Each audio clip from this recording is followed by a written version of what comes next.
¿Quién nos falta? Nos falta, es que no sé, está Nabil, ¿no? Pero ya dijo que iba a regresar trabajando. Joana, Marilinda, Mari Carmen, y creo que ya. Pero bueno, podemos comenzar mientras. Hola, personitas del futuro también, ya que estamos todos reunidos en la clase, esperamos que vean esta grabación más adelante. Mientras en este presente retomaremos algunas cosas de la orden del día. La primera de ellas es, hoy se incorpora con nosotras Isabel, ¿no? Isabel Díaz desde Guatemala, ¿no? Entonces, pues nada, Isabel, bienvenida, qué gusto tenerte por acá y esperamos disfrutes muchísimo este curso y vamos a empezar hablando de nuestra queridísima, admiradísima Elena Garro, ¿no? Y ya después haré unos cruces temporales, pero todavía no spoilearé eso. Muchas gracias, muchas gracias. Vengo tarde, pero vengo. Recomendada por Gaby, muchas gracias.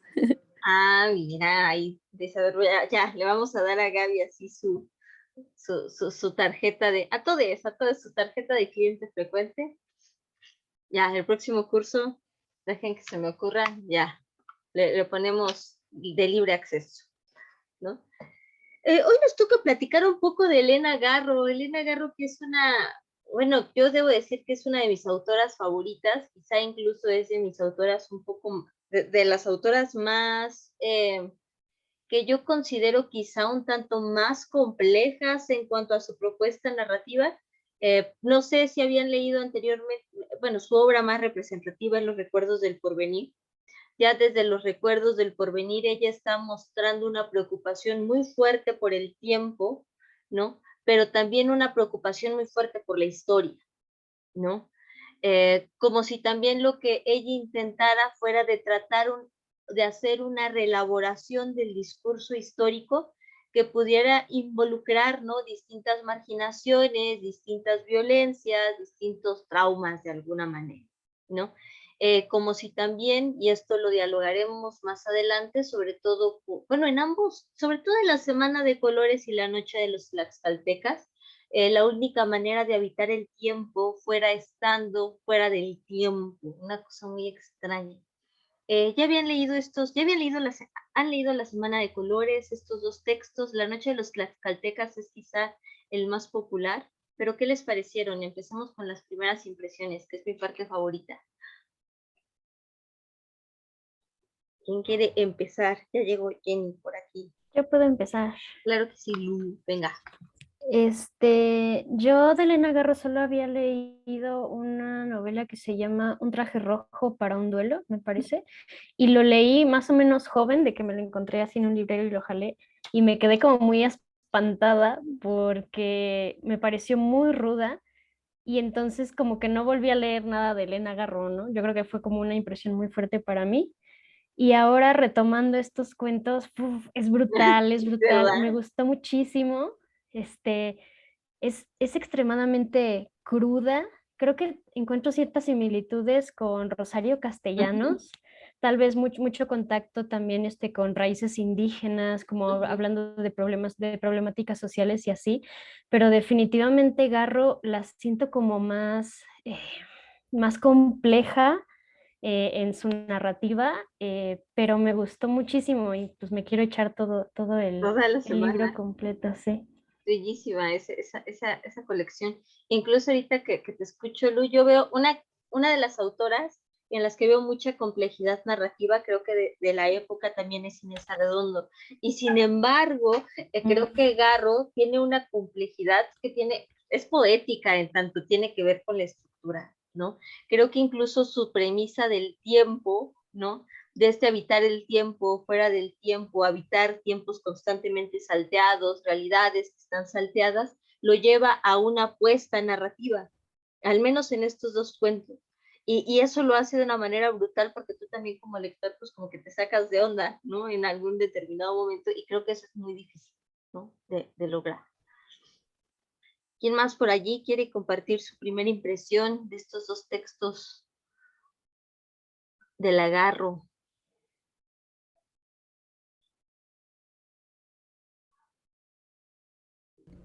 Magda, yo no había leído nada.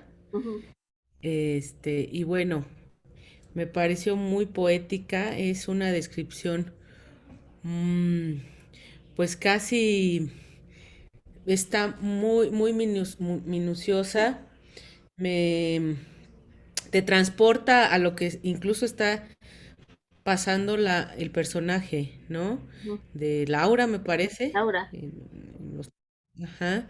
Y que al final me dejó la incógnita, ¿no? O sea, me parecieron cuentos que te dejan como, ¿y ahora qué sigue? O sea, ¿por qué acabó? Em, Me gustó mucho. y esta Ah, sensación del que dice Carmen, ¿no? Y ahora creo que tiene que ver con la no linealidad. Creo que el texto más claro, ¿no? De los tres podría ser Perfecto Luna, podría, y eso porque también tiene unas cosas rarísimas ahí con la espacialidad, pero creo que precisamente el y ahora sale porque también confronta nuestra propia concepción del tiempo, y eso es algo que quisiera que dialogáramos. Hoy vamos a hablar mucho del tiempo, con Garro, que parece que se está posicionando frente a una concepción del tiempo lineal, ¿no? Que recordemos que esto viene directamente de la revolución industrial de las sociedades modernas, que aparte se construyen sobre las conquistas, ¿no? Sobre los procesos de colonización. Entonces parece que estas estructuras que nos presenta Garro, de alguna manera se están confrontando a ese tiempo lineal como no es la única manera de contemplar el tiempo, y nos regresa a una concepción del tiempo que precisamente, como mencionó Lu, tiene más que ver con una acepción de los pueblos originarios sobre el tiempo, que apuestan por el tiempo mítico, ¿no? El tiempo circular, ese tiempo que es todos los tiempos, que es pasado, presente y futuro. Recordemos que esa concepción de pasado, presente y futuro existe en términos de la producción, ¿no? Existe en términos del ideal de las ciudades modernas, ¿no? ¿Por qué? Porque el futuro es el progreso, ¿no? Hacia allá van las máquinas. El futuro es el dinero. Los pueblos originarios, no, las creencias paganas no creen en esta noción del tiempo. ¿Por qué? Porque conciben el tiempo como un círculo, como algo cíclico, como algo que todo el tiempo se encuentra a sí mismo, y por eso en este tiempo mítico puedes encontrarte todos los tiempos, ¿no? ¿Qué es lo que pasa en el viaje que hace Laura al pasado, ¿no? Los viajes en el tiempo, muy extraños, aparte en la tierra de Guanajuato, para que Gaby se sienta en casa de alguna manera. ¿Alguien más por ahí? Que tengan algún comentario de doña Elenita.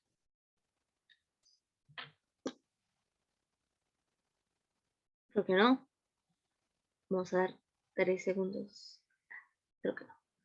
Voy a empezar a retomar un poco, no sé que esto es algo de lo que ya habíamos platicado con anterioridad, ¿no? Pero de cualquier forma no creo que sea un regreso, más bien creo que es un regreso necesario. Retomar un poco de la teoría de lo fantástico, sobre todo para las personitas que se están incorporando, para que veamos y todas nos vayamos construyendo sobre una mirada de lo fantástico que nos sirva como base, y que a partir de allí podamos entender por qué estos cuentos se inscriben dentro de lo fantástico. Por la siguiente lectura que vamos a hacer, y aquí yo también haré un salto temporal, pero porque me parece pertinente en cuanto a los juegos que plantea Elena Garro, va a ser El animal sobre la piedra de Daniela Tarazona. Es decir, nos vamos a ir del medio siglo a hace un par de años que se publicó esta novela, pero ¿por qué lo vamos a hacer? Porque creo que en esta concepción del tiempo, ¿no? El tiempo como una suerte de umbral fantástico, que es lo que está sucediendo aquí, algo de lo que se va a tematizar muchísimo tiene que ver con un espectro que ya también habíamos dialogado, que es el espectro de la cotidianidad, ¿no? Cuando se meten con estos grandes adjetivos, con estos grandes sustantivos que de alguna manera permean nuestra vida entera, la cotidianidad, los procesos de duelo, el tiempo, de alguna manera lo que se está transgrediendo es nuestra propia existencia en el mundo. Las estructuras que nos dan base sólida están siendo problematizadas, y eso implica que se problematice la identidad sobre la que nos hemos construido. Esto, por ejemplo, lo hace Garro en términos de identidad histórica, ¿no? No de manera gratuita nos coloca un gancho importante en el título, que aparte es el cuento que abre el libro, ¿no? La noche de los tlaxcaltecas. Y ella con qué está jugando precisamente, ¿no? Con esta cuestión de las culpas históricas, ¿no? Y con eso reformula toda la identidad del aura, ¿no? Pero eso lo dialogaremos más adelante. Entonces hoy haremos un repaso brevemente por la teoría de lo fantástico. Voy a regresar a Todorov rápidamente, ¿no? Para después comenzar a complejizar en algunas lecturas, ¿no? Que vamos a ver más adelante. Hola Fer, ¿cómo estás? Buenas noches a Buenas todos, buenas noches, profe, qué bueno verla después de tanto tiempo. Qué gusto, Me, qué gustazo. me estoy escapando de unas clases, por eso llegué tarde, mil disculpas, pero son las Ah, clases finales. no, no te preocupes, no te preocupes. El punto es que estamos acá. Y vamos a retomar también el tema del umbral, ¿no? ¿Qué es el umbral? ¿Cómo se construye el umbral? ¿Cuáles son sus implicaciones? ¿Para qué? Para que también podamos entrar de lleno a estas narrativas. Sobre todo porque también cuando lleguemos a Leonora Carrington, que va a ser la siguiente que leamos después del animal sobre la piedra, es decir, vamos a ir en el futuro nuevamente al pasado, también vamos a tener mucho el tema de la plástica, ¿no? Aparte de la plástica construida desde la literatura. Cuando yo leo a Leonora Carrington, me gusta pensar que ella texturiza el lenguaje, o sea, lo que te está describiendo lo tocas, ¿no? Vamos a ver también eso como un medio para la creación de umbrales, ¿no? El propio lenguaje también es una construcción de umbral. Pero bueno, ya con esto me callo. Y vamos a dialogar, y esto sobre todo para Fer, para Gaby, vamos a discutir la posibilidad de que estas sesiones sean quincenales, ¿no? Para que puedan, si quieren, tomar el curso del maestro Bernal y que nos dé tiempo para leer más, ¿no? Quizá si estamos cada 15 días, podemos leer antologías completas. Por ejemplo, hubiéramos podido leer La Semana de Colores completa, y eso nos ayuda mucho porque ya entendemos la colección no como cuentos aislados, sino como una unidad completa, que me parece re importante, lo que hacen los cuentos en conjunto, ¿vale? Entonces, bueno, dicho esto, voy a apagar mi camarita para detener más bien compartir pantalla.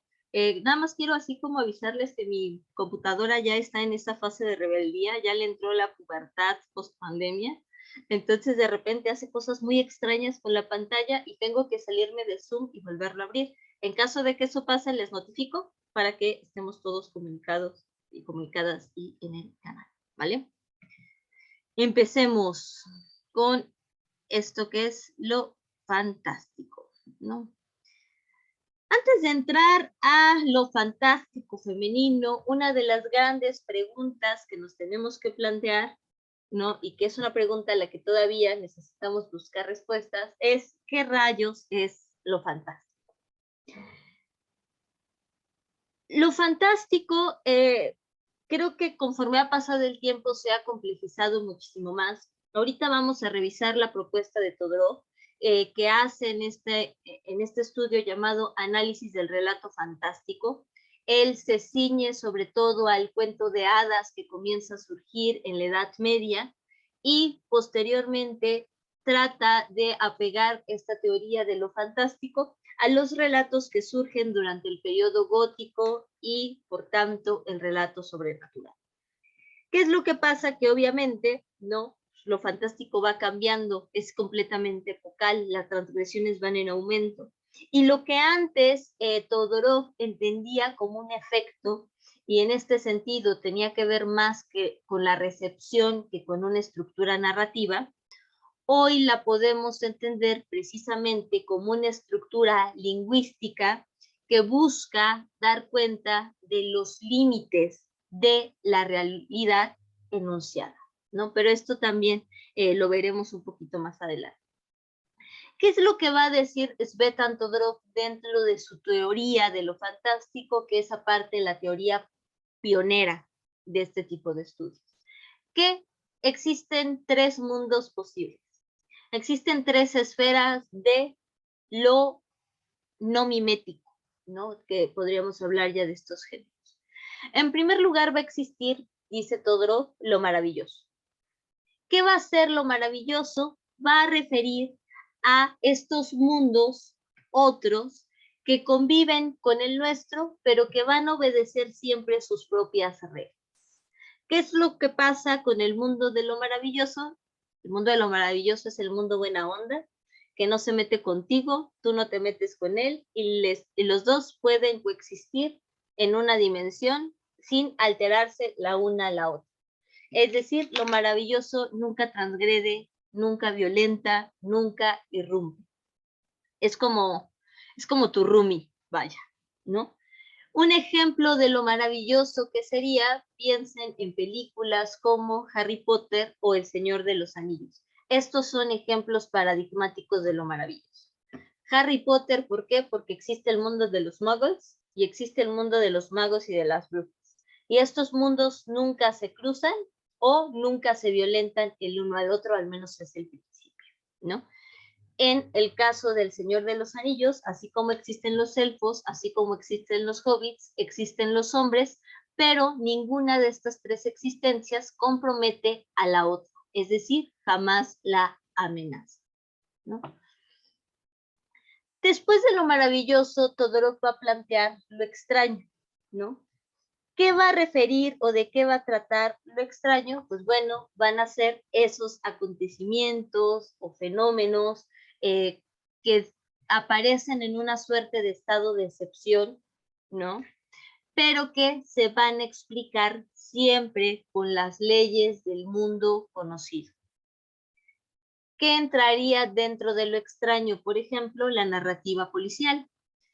Todos aquí han leído alguna vez Scooby-Doo, también entraría como lo extraño, pero bueno, ahorita ahonden eso, ¿no? ¿Han leído los cuentos, El doble crimen en la calle de la morgue?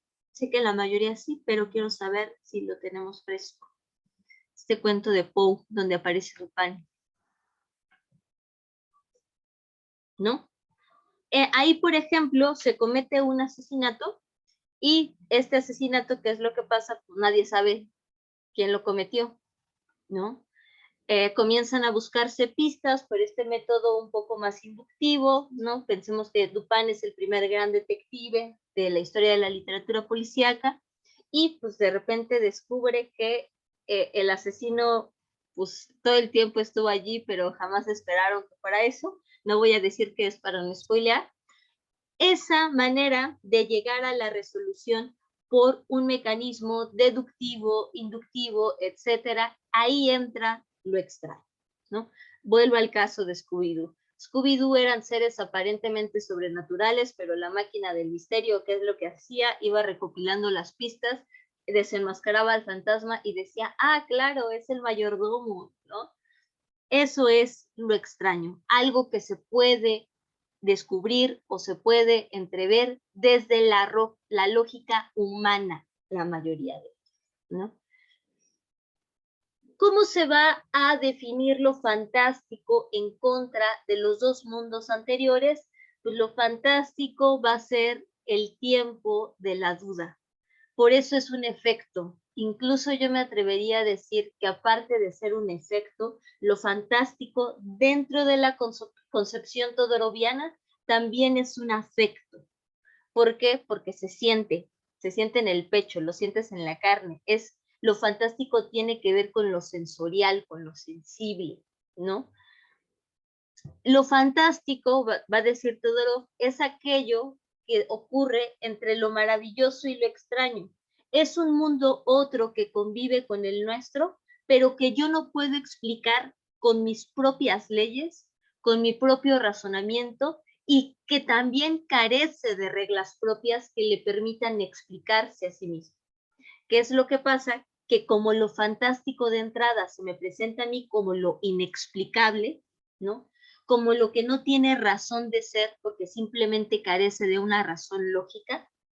Entonces, ¿qué pasa con lo fantástico? Lo fantástico sí llega y transgrede. Transgrede toda noción de normalidad, toda noción de cotidianidad, ¿no? Lo fantástico llega y muestra que el mundo nunca va a ser un mundo completamente conocido, ¿no? Que hay partes de la realidad que no vamos a alcanzar a aprender. Lo fantástico va a llegar a revelar, y creo que esa es una gran palabra para lo fantástico, el hecho de la revelación. Nos va a llegar a revelar lo innombrable, lo que no hemos confrontado, a lo que le hemos dado la vuelta. Y en este sentido, Todorov va a decir que una palabra clave para definir lo fantástico va a ser la vacilación.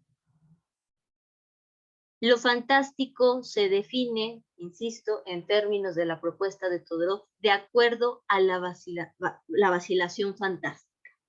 ¿Qué va a hacer esto? Ese momento, ¿no? Que podrían ser unos cuantos segundos e incluso unos cuantos milisegundos, en el que la posibilidad racional e irracional se van a encontrar frente a algo que no puede ser explicado bajo ningún código, bajo ningún razonamiento y a veces incluso bajo ningún lenguaje conocido.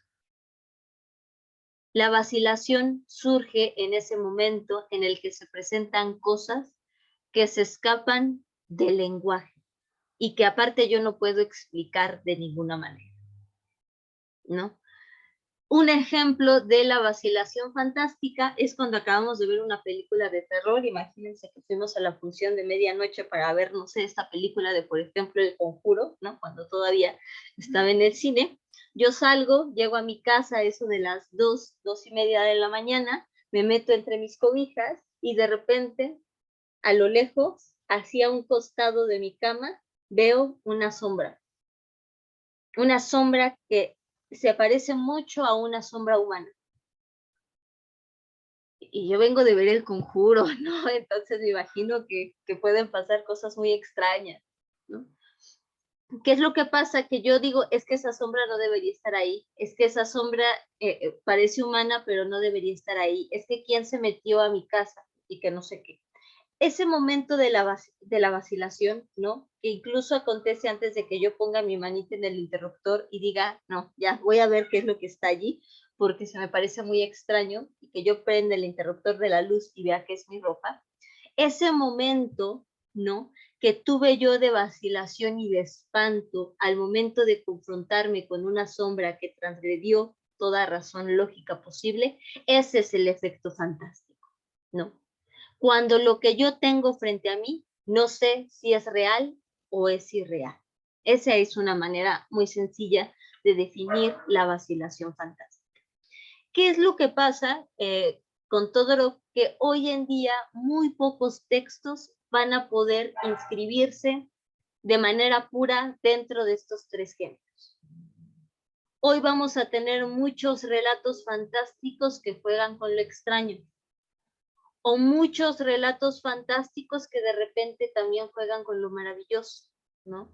O vamos a tener relatos fantásticos, ¿no? Y pienso aquí en Arredondo, pienso aquí en Dueñas, que diré, ah, caray, es fantástico porque está jugando con lo cotidiano todo el tiempo, está jugando con la normalidad, esto es fantástico, ¿no?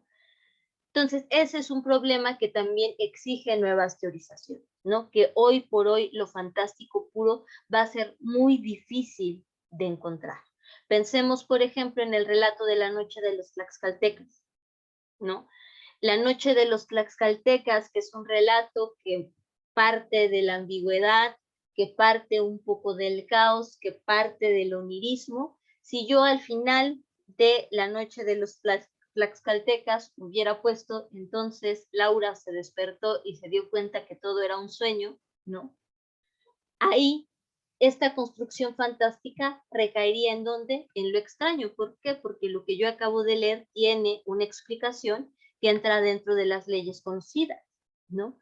Si de repente, y esto por ejemplo lo hemos visto en Adela Fernández, tengo un relato que sigue esta estructura ambigua, ¿no? De la noche de los Tlaxcaltecas, y tengo una sugerencia de Nacha que me dice, hace mucho que la señorita Laura había enloquecido o había mostrado señas de deficiencia mental. La construcción fantástica vuelve a caer en lo extraño. ¿Por qué? Porque yo ya tengo una explicación lógica, racional, que corresponde al mundo conocido. ¿Vamos claros hasta acá? ¿Claras hasta acá? ¿Todo bien? ¿Tenemos dudas, preguntas? ¿No? Bien. La semántica de lo fantástico, ¿no? Si entendemos lo fantástico en primer lugar como una vacilación, es decir, esto que está tanteando si la realidad que tengo enfrente es o no es real, si lo que estoy viviendo es o no un sueño, si lo que tengo enfrente es o no es posible.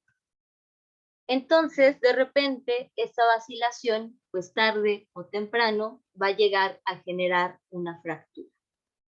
Y es acá en donde podemos entender lo fantástico, ya no solo como de una manera conceptual, el efecto de lo fantástico, la vacilación fantástica, sino como una semántica completa.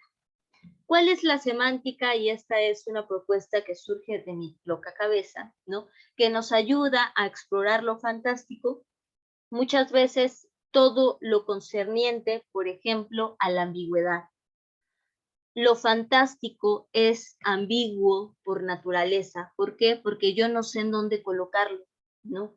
Incluso lo fantástico se presenta a sí mismo como algo inclasificable, algo que se revela, ¿no?, contra las clasificaciones y las categorizaciones posibles.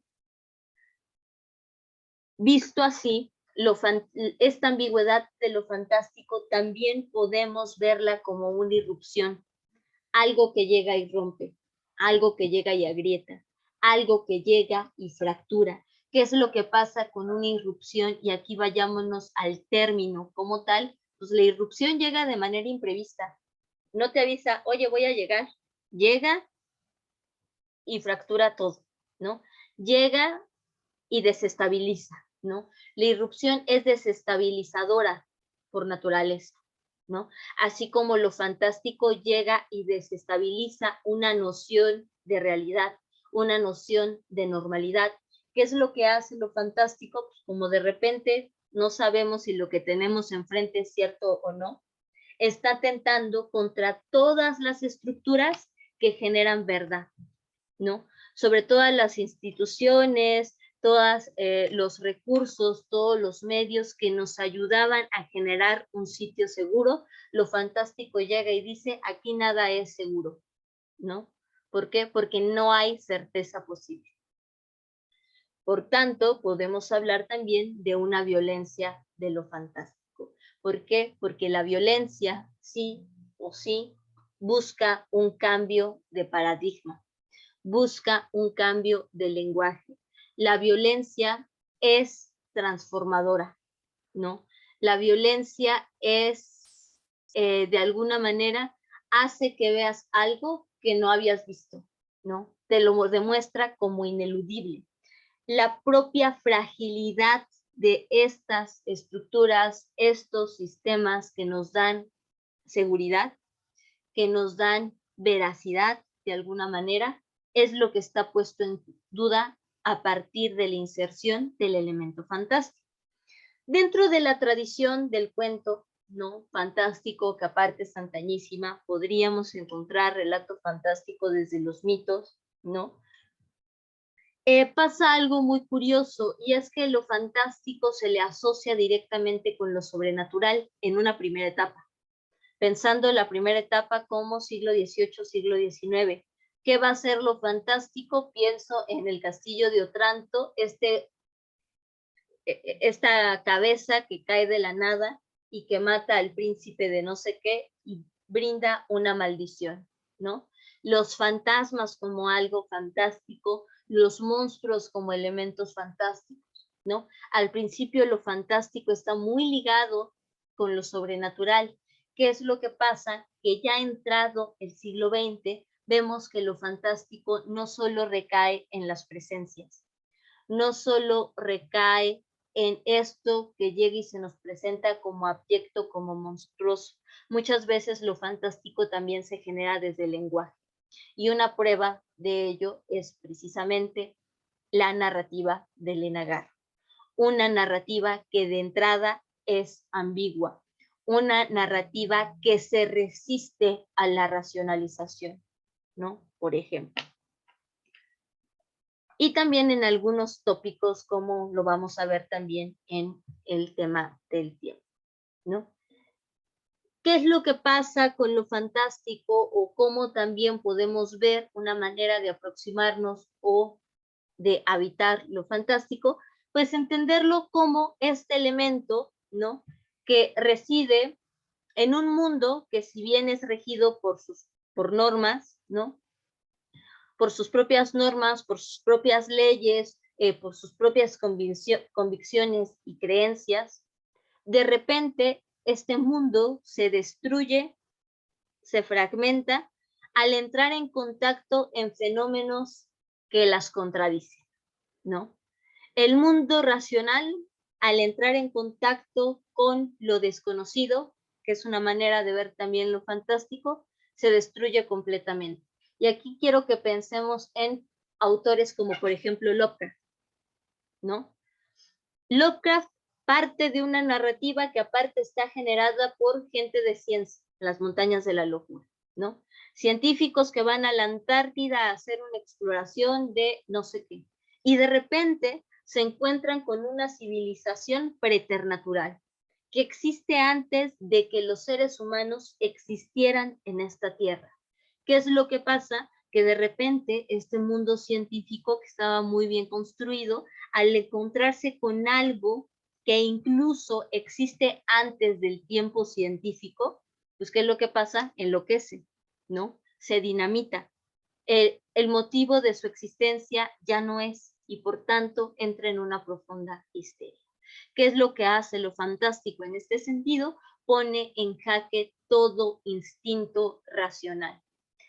Busca empujarnos, yo creo, también en cierta medida, a que nos entreguemos al instinto irracional, ¿no? A que nos entreguemos al hecho de que lo único certero en esta vida es la no certeza, es la incertidumbre, ¿no?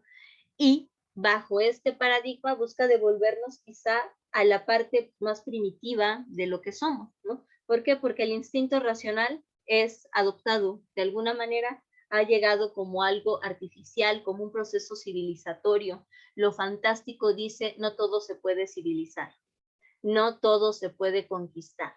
La naturaleza misma es inconquistable y por eso todavía tiene resquicios secretos, ¿no? ¿Algo por acá? ¿Alguna duda, pregunta, comentario antes de continuar con la parte expositiva? No. No, bien. Me voy rápidamente con el tema de los umbrales también. Denme un segundito y cambio de pantalla. Y aparte aquí tengo un mapita súper bonito.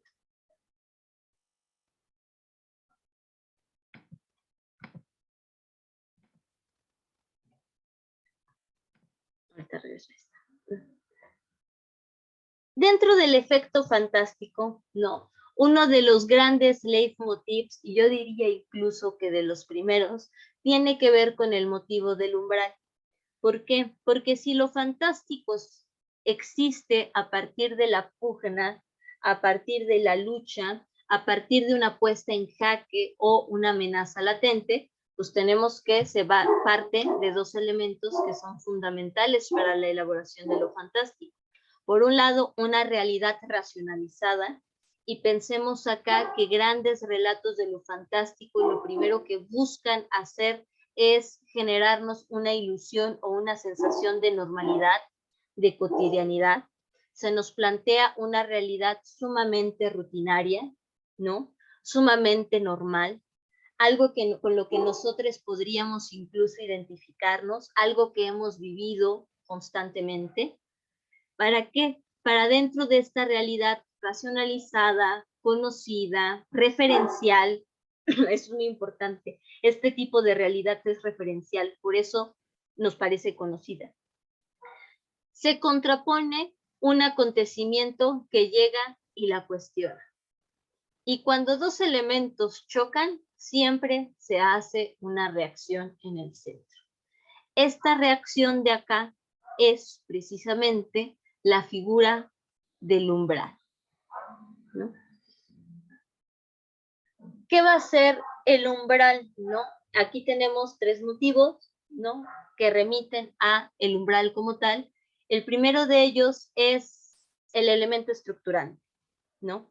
A partir del motivo del umbral, a partir de que el umbral se hace tangible, es que puede establecerse la relación entre dos mundos que por naturaleza son incompatibles, ¿no? el mundo racional y el mundo irracional, el mundo de lo posible y el de lo imposible, el mundo de lo explicable y el de lo inexplicable. Pero también es una zona de tránsito, no solo es una puerta, ¿no? Sino que también es un medio que comunica, es una puerta que abre el espacio precisamente al diálogo entre los mundos incompatibles que ya he mencionado arriba, ¿no? Lo racional, lo explicable con lo irracional, inexplicable. Lo racional posible contra lo irracional, imposible. ¿Qué pasa? Que el umbral no es una frontera, ¿no? El umbral no es un límite, el umbral no es un margen, es decir, no marca de hasta aquí llega lo posible y hasta acá llega lo imposible, no, sino que abre un espacio dialógico, de interacción y de intercambio. Si fuera un límite estaríamos en el mundo de lo maravilloso, mi mundo llega hasta aquí, estas son mis reglas y el tuyo comienza pasando la banqueta, ¿no? Este no es el caso. ¿Qué es lo que pasa con lo fantástico? Que los dos mundos que se contraponen están en constante interacción. Por eso hay cosas que se rompen, por eso hay cosas que se fracturan, ¿no? Y también a partir de este espacio de intercambio, de interacción y yo insisto, de diálogo, es que en el umbral se genera el espacio de la ruptura. Es allí, en el momento en el que el umbral nace, donde se rompe todas las convenciones posibles, donde esa normalidad que se nos planteó al inicio del relato se convierte en otra cosa, ¿no?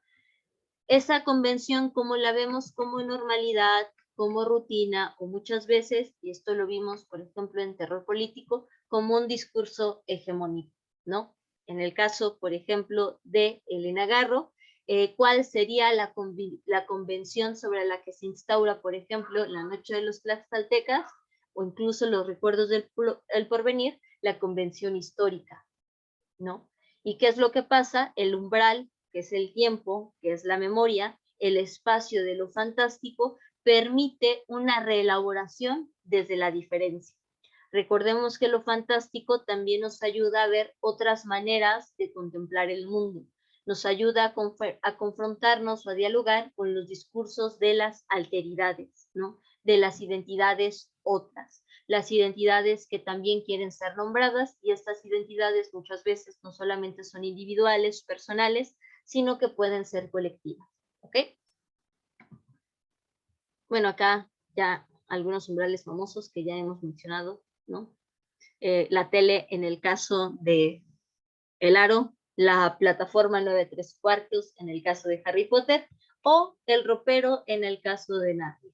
Estas, las tres, son puertas que me abren a otro mundo posible. Y aquí regreso al tema de la alteridad. ¿Por qué? Porque los umbrales siempre van a ser espacios de intercambio y por tanto son espacios de ingreso o espacios de salida que permiten el reconocimiento de lo otro, sea lo que sea lo otro. Puede ser otra manera de ver, puede ser otra manera de sentir, puede ser otra manera incluso de conectar con la propia humanidad. Yo siempre digo, sobre todo lo he mencionado de un tiempo acá, ¿no? Que lo fantástico y en este sentido también el umbral, y aquí voy a dejar de compartir, está muy relacionado con el tema de las desautomatizaciones, ¿no? ¿Por qué? El lenguaje racional, ¿no? Este lenguaje al que acudimos constantemente, que utilizamos todo el tiempo, ya de alguna manera, hola Marilina, ¿no? De alguna manera lo usamos de forma automática. Si yo digo la manzana roja, por ejemplo, yo no me pongo a pensar en el tipo de manzana, en qué tipo de manzana estoy pensando, ni en el tipo de rojo que tengo en la mente. Seguramente yo digo la manzana roja y se me viene a la mente una manzana en particular que muy probablemente también es la manzana o todos tendremos una manzana muy parecida dentro de nuestra cabeza. ¿Qué es lo que hace lo fantástico? Lo fantástico nos obliga a ver las cosas como si las viéramos por primera vez.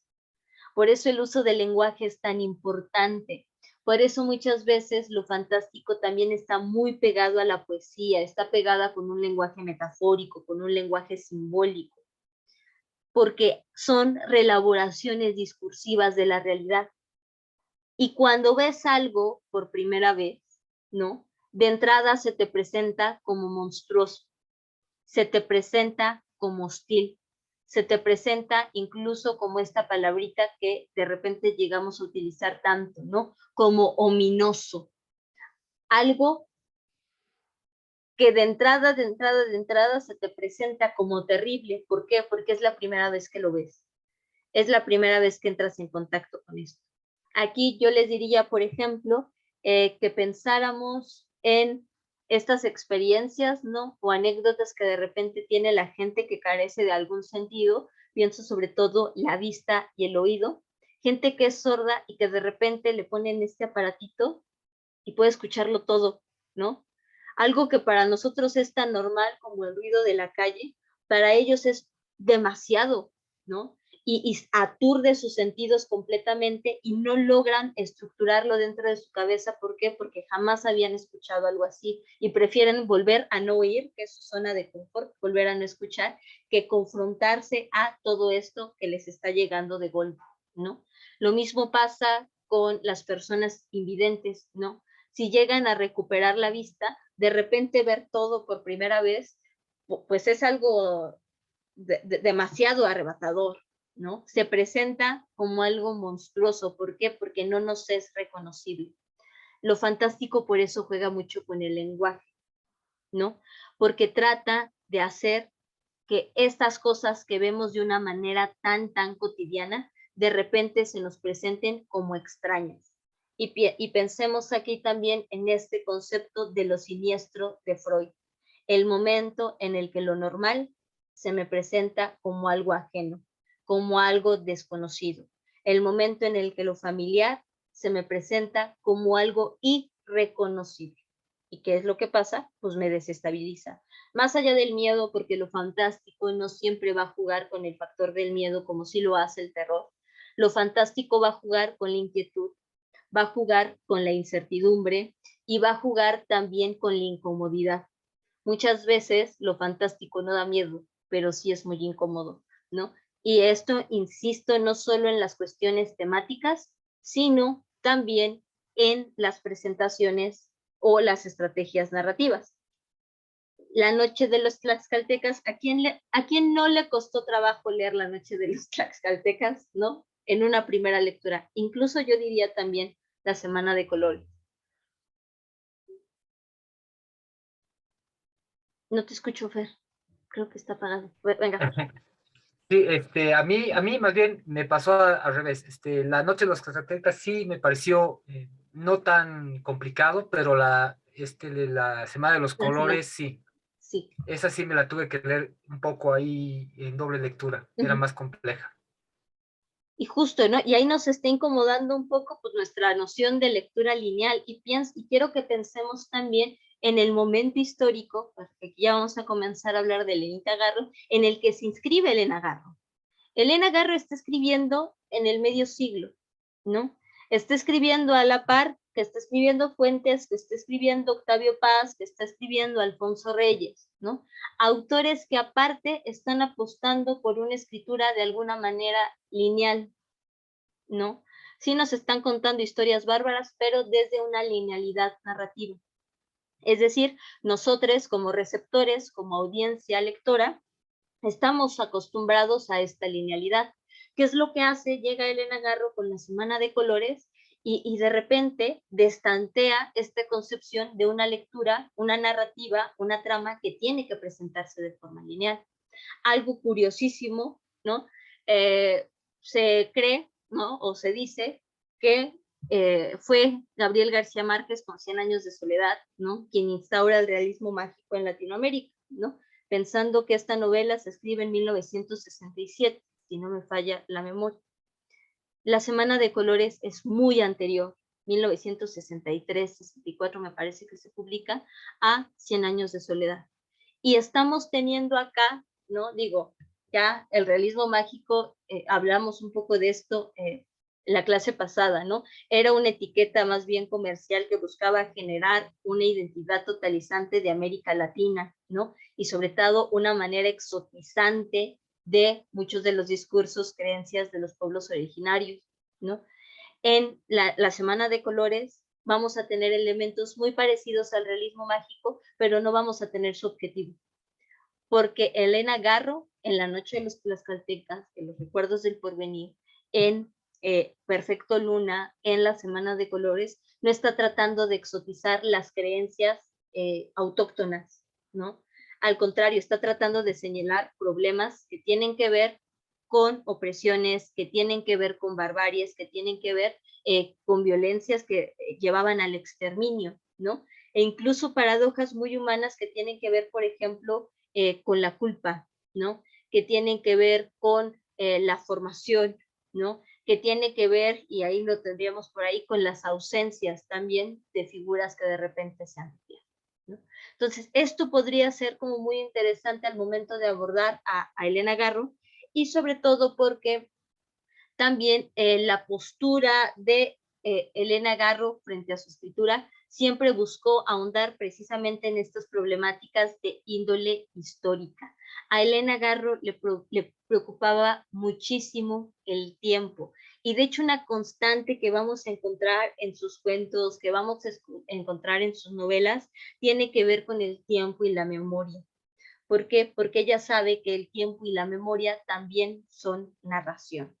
También están generando historia, pero es una historia no legitimada, no institucionalizada, ¿no? Algo que veríamos, por ejemplo, en la entrada de la posmodernidad, la importancia de las pequeñas historias en lugar de las grandes historias, ¿no? Que vemos también como un eco de las guerras mundiales, ¿no? La importancia de los testimonios de los que han sufrido en lugar de prestar atención a estos grandes discursos historicistas. Y sobre todo también el tiempo y la memoria como una parte fundamental de cómo se vertebra una identidad, que puede ser una identidad no completamente distorsionada, no, que vive dentro del onirismo, que vive dentro del delirio, o también que puede habitar dentro de la histeria, ¿no? La histeria tampoco conoce tiempos lineales, ¿sí? Bueno, dicho todo esto, ¿no? Tenemos 3 relatos que discutir. Me gustaría que empezáramos, vayamos en orden, ¿no? Empecemos por La Noche de los Tlaxcaltecas, que es uno de los más reconocidos de textos de Elena Garro. La culpa es de los tlaxcaltecas, perdón, ¿no? Esa parte, el cuento que abre la antología, y a mí me parece muy importante que sea el que abre la antología, porque incluso dentro de una de las primeras líneas, ¿no? Aquí está, ¿no? En la segunda página, ¿no? Dice Laura, el tiempo había dado la vuelta, el tiempo se cerró alrededor de mí, se volvió único y perecedero, todo se olvida, pero se olvida solo por un tiempo. En esta primera gran reflexión, ¿no?, que hace Laura en torno al tiempo, realmente nos está mostrando la premisa de toda la colección, ¿no? Y creo que es algo que vamos a encontrar en la Semana de Colores y que también en alguna medida vamos a encontrar en Perfecto Luna. Y otra cosa que vamos a encontrar es que la deformación del tiempo, la deformación de la narrativa lineal, va a implicar la deformación del espacio. Esto es algo que me parece increíble en la narrativa de Elena Garro. Ella no solo entiende el tiempo como, ahora sí que como tiempo, ¿no? Como esta cosa intangible por la cual todos atravesamos. Ella entiende también el tiempo como un espacio, ¿no? Un espacio histórico, un espacio individual, un espacio íntimo, y por tanto también esta deformación puede caer en el territorio, en el plano de lo físico, de lo material. Y esto se ve sobre todo, creo, o sea, se ve en la Semana de Colores, ¿no? Cuando este Don Flor va mostrando los días con sus colores, ¿no? También con sus virtudes o con sus desperfectos, y también en Perfecto Luna, ¿no? Algo que también me parece muy importante rescatar de esta de esta primera aproximación a la culpes de los tlaxcaltecas es tres cosas en este cuento, ¿no? En primer lugar, la ambigüedad, una ambigüedad que no solo recae en la trama, sino que recae en el propio uso del lenguaje, ¿no? El hecho de estas historias que van cruzadas, ¿no? Unas con otras, que de repente está hablando con Nacha, pero de repente está hablando con otro interlocutor que es el primo marido, ¿no? Ahí tenemos presente una ambigüedad, ¿no? Que está relacionada con el microcosmos que se gesta en donde desde la memoria, ¿no? Recordemos que la memoria, y esto también me parece que lo vimos en algún momento, la memoria jamás sigue un discurso lineal, ¿no? Y algo con lo que me encanta ejemplificar esto es con La noche de Tlatelolco de Elena Poniatowska, muy allegada de Elena Garro, por cierto, ¿no? La memoria siempre es fragmentaria, siempre va hacia atrás y hacia adelante de manera constante, la memoria es una fluctuación, ¿no? Entonces, también por eso el discurso es ambiguo. ¿Por qué? Porque lo que se está tematizando también es un proceso de memoria que ya no solo es de Laura, ¿no? Sino que tiene que ver con un país entero. Por eso también el primer referente es histórico. Y en tercer lugar, el cuerpo narrativo. Es un cuento que está escrito sobre el diálogo. Esto me parece fascinante, ¿no? Porque creo que si hay algo difícil en la narrativa, es construir una historia completa y aparte una historia tan compleja en todos los niveles como La culpa es de los tlaxcaltecas, contarla a manera de diálogo, ¿no? Insisto, un diálogo que se cruza. De repente es Laura hablando con Nacha, pero también se cruzan los diálogos del esposo y de la suegra, y de repente también se cruzan los diálogos entre Laura y el primo marido, ¿no? Y aparte el tema de la movilidad, ¿no? Que esté construido a partir de diálogos le da un dinamismo impresionante, que también, no sé ustedes cómo lo percibieron, pero a mí me dio vértigo. O sea, yo ya no sabía qué estaba pasando, yo me sentí en este túnel así en el tiempo, o sea, en esta vórtice temporal, mientras iba leyendo, porque como está construida en el diálogo, y aquí la gente que se dedica al teatro podrá ayudarme en esto, es el tiempo real, ¿no? Es así como el tiempo en vivo, aquí y ahorita. Entonces, pues, te arrastra, ¿no? Completamente. Y cómo están estos tres vinculados con el onirismo. De repente todo está tan empalmado que parece un sueño, pero no sabemos si es un sueño, ¿no? Pero también vinculado con el delirio, ¿no? No sabemos si lo que está pasando es o no es un delirio. De repente sabemos que Laura regresa y Laura ya está como en otro cosmos, ¿no? Y nuevamente el tema de un tiempo sin tiempo, ¿no? Un tiempo mítico, un tiempo cíclico. El que ella pueda desde el presente vivir el pasado nos habla que ella ya entró a otra esfera del tiempo y quizá la más pura de todos.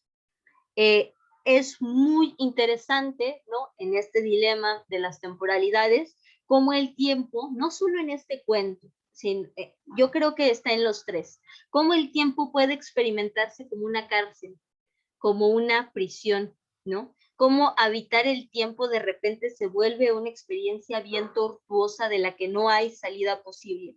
Pero así como tenemos estos elementos que muchas veces son nuestros protagonistas, Laura en este caso, tenemos la posibilidad de estar fuera del tiempo. ¿Quiénes están fuera del tiempo en estos relatos? En este pienso en Nacha. No, Nacha está fuera del tiempo, ella solo está escuchando el relato y no se mete, ¿no? Porque sabe que meterse es entrar en la vorágine. Y en el caso de la Semana de Colores, Lady y Eva, por ejemplo, que parece que están también fuera de este tiempo extraño que acontece en esta casa, ¿no? Y bueno, dicho puestos estos elementos sobre la mesa, ¿qué nos pareció? La culpa es de los tlaxcaltecas. Ay, es que yo tengo un comentario, pero es más de la Semana de Colores y me surgió, sí, ahorita justo con lo que Venga, estabas venga, hablando. venga. Entonces no sé si puedo hacer un paréntesis nada Sí. más. Que dices que Evita y Leila de alguna manera se quedan un poco como fuera, ¿no? Ujú. Del tiempo, pero yo creo que no. Yo creo que al principio están fuera, pero es cuando se asoman al vórtice, a la vorágine, que de alguna manera las chupa y entonces entran como en esta nueva dinámica de lo que es un tiempo sin tiempo. Y de alguna manera es pues este encuentro traumático lo que las marca, ¿no? Ya hacia el final del cuento. Y creo que también es una forma como pues de entender el acercamiento hacia lo que no podemos pues vislumbrar, ¿no? Que es tan apabullante que termina trastocándote y trastocando tu realidad. Ya nada más es ese paréntesis. Igual podemos comentar los 3 cuentos cruzados, no hay problema, pero incluso pienso ahorita con lo que dice Luz, ¿no? En esta cuestión de una vez que tú entras a incluso una vez que te asomas a ese vórtice, nada en ti vuelve a ser lo mismo, ¿no? De alguna manera siempre se reconfigura y pienso mucho en el final precisamente de la Semana de Colores, que es dejaron la puerta abierta, no sé, sí, ¿no? Que también ya no hay manera de cerrar esto, ¿no? Fer. Y a ver, la Semana de Colores le tengo una tónica diferente, pero sí tiene, es que también hay un tema de denuncia, ¿no? Y eso es bien poderoso ahí, porque aparte de perturbarnos, aparte de ponerse en una situación de incertidumbre, hay una denuncia que está clara. Y eso me gusta, y creo que me ha sido más fácil leer a Eliana Garro, un poco, inclusive con estos ciclos de Elena Garro, perdón, ver un poco Lynch, porque Lynch grafica justamente lo que está haciendo él. Entonces ya tenía esa visualidad de espacios circulares, inclusive de confrontar un espacio con el otro, con el onirismo, no saber si uno está despierto o no, o si está dentro de un sueño con un sueño y un sueño, o estar en otro espacio temporal. Y esto que decías, maestra, sí, o sea, hay un lugar que es el umbral, que eso sí está, hay mucha narrativa de eso y visualidad. Usaría, por ejemplo, como ejemplo, las famosas cortinas rojas de Lynch, que es un espacio de transición, o las carreteras que tiene en Lost Highway, ¿no? Son lugares de transición. Pero también la regla, no sé si se puede decir regla, es que también puedes transitar por otros lugares, sino que ese es el oficial, ¿no? Pero me acuerdo en este tipo de narrativas que uno ve, por ejemplo, en el caso de la culpa de los Tlaxcalacas, está uno la ventana, que es un umbral físico, un lugar que inclusive al final, en mi criterio y en mi lectura muy personal, la propia protagonista decide irse a la otra realidad, ella decide, ya como que toma una decisión. Y el otro es que hay estos diálogos que como que transfiguran un espacio y otro. Entonces está en un tiempo, están dialogando y se transpone en otro tiempo sin pasar un umbral físico.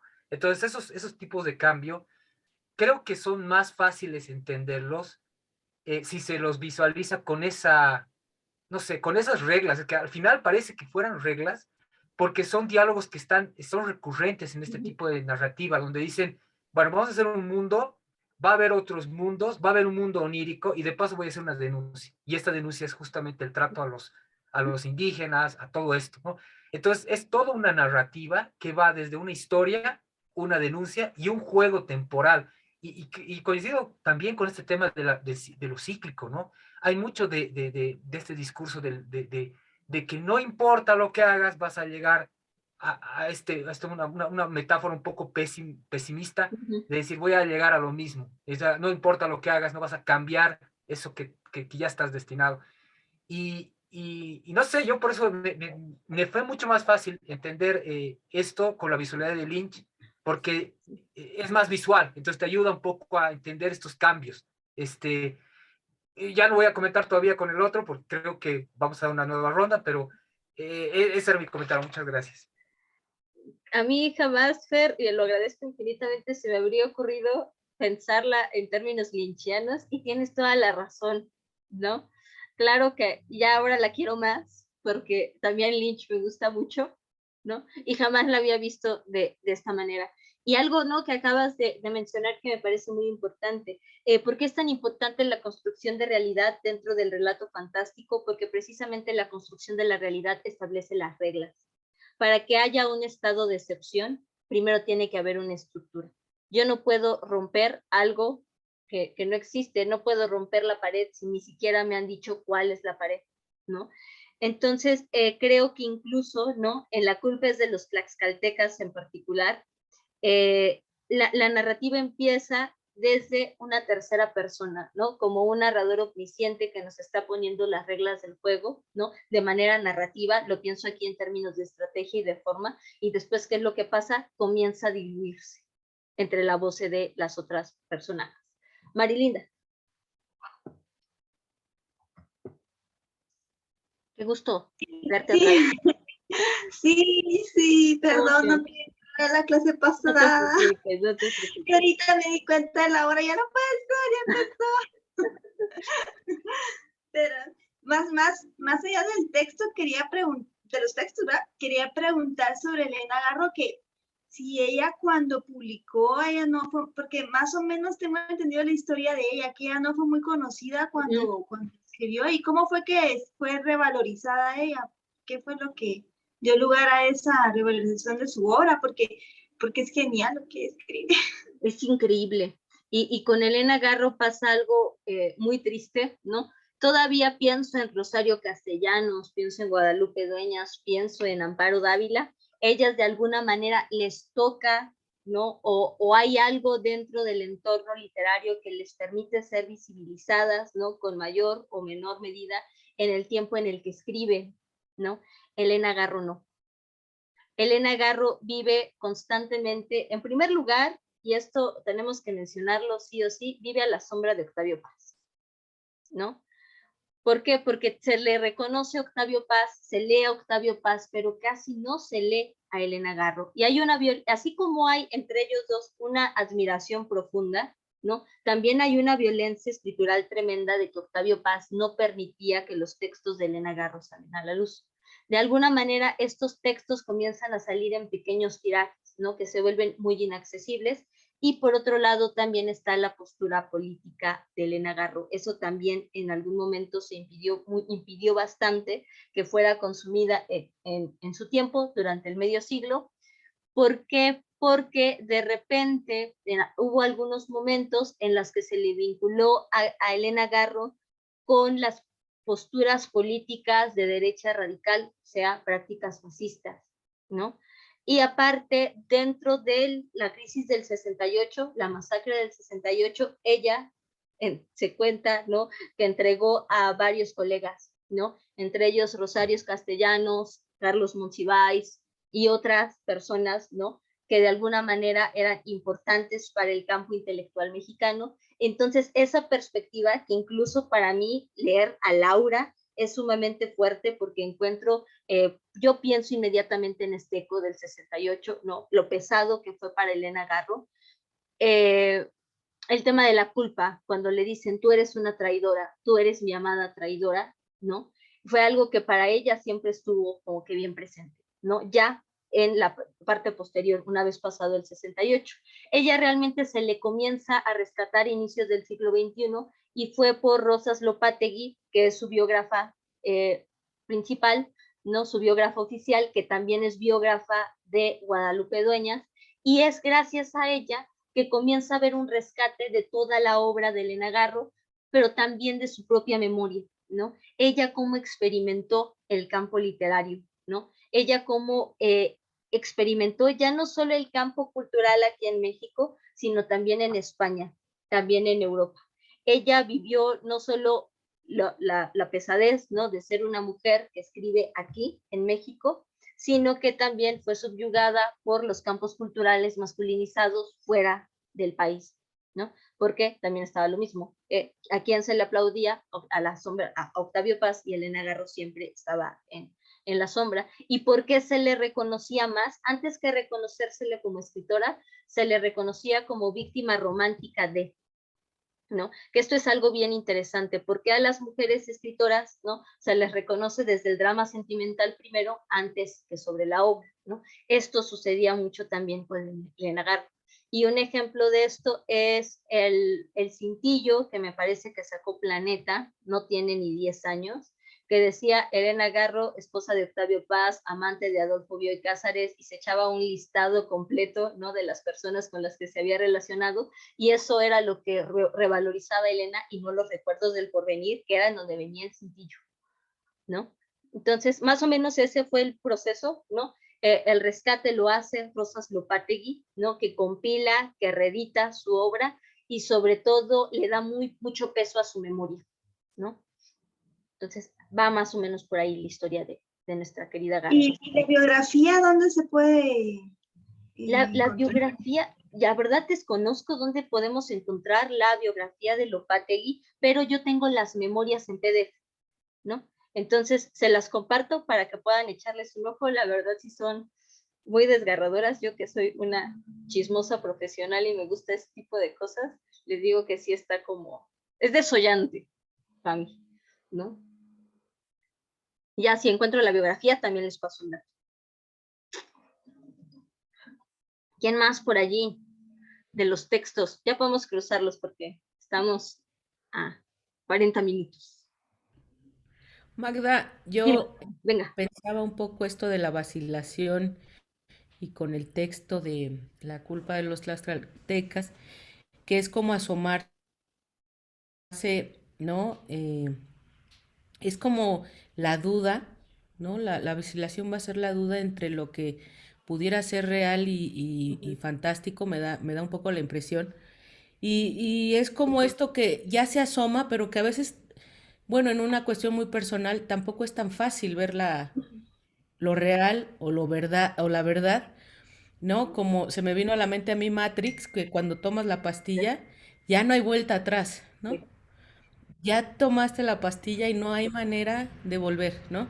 Y un poco así lo que se va revelando, lo que en el personaje, todo esto que se le va revelando y que ella, entre que si es el esposo primo, entre que si es, bueno, este ahí medio revuelto, ¿no? De personajes, como decía Fernando, entre sueño del sueño, eh, es como difícil ver las verdades. No sé qué palabra utilizar porque verdades se me hace muy fuerte, pero es como no poder ver esto que a veces es tan doloroso, Magda. A mí me gusta pensar este texto, ahorita que Carmen estaba mencionando esto de que se hace imposible, ¿no? Es que no sé si verdades, no sé si realidades, ¿no? Pero me gusta pensarlo como una suerte de pastiche, creo que es ¿no? Que se borra lo de abajo, se sobrescribe, pero siempre hay un rastro de lo que estaba escrito, que incluso es un recurso postmoderno, no recuerdo si es ¿no? Pero que se utilizaba en los papiros. Y pienso mucho en la influencia, aparte, ¿no? Elena Garro nace en Puebla, viene a estudiar a la Ciudad de México y una de las cosas que más le sorprende a ella es precisamente el Zócalo capitalino. Algo muy interesante del Zócalo, ¿no? Tiene que, y me imagino, el Zócalo de la Ciudad de México, es que son tiempos sobrescritos sobre tiempos, ¿no? O sea, estamos sobre el lago y aparte tenemos el Templo Mayor por acá y aparte son tiempos que se escriben sobre tiempos. Y creo que esto está tematizado también a nivel de lenguaje en las noches de los tlaxcaltecas. Y yo sí pensaría que este empalme, porque es un empalme, es una puesta sobrepuesta, sí impide ver la realidad, ¿no? Y esta también es una propuesta bien interesante de la forma de este texto, pero yo diría también del recurso de lo fantástico como poética, ¿no?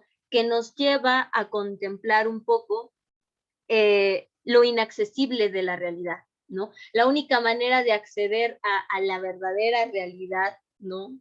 Es precisamente con un lenguaje que no sea descriptivo o referencial con esa realidad. Cuando el lenguaje se sale de sus propias reglas, ¿no? Este lenguaje ambiguo, enrevesado, más apegado al onierismo, al delirio, entonces puede acceder a otras puertas, ¿no? Y aquí pienso muchísimo en la poesía, ¿no? La poesía como esta puerta de acceso, ¿no? a una realidad que está más allá de lo tangible, pero que es incluso más genuina que la que podemos nombrar con el lenguaje literal, ¿no? Entonces, esta reflexión se me queda más como en lo fantástico, como poética, que juega también sobre esto, ¿no? Los otros dos textos, ¿no? La semana de colores en esta cuestión casi sinestésica, por ejemplo. ¿Qué más por allí?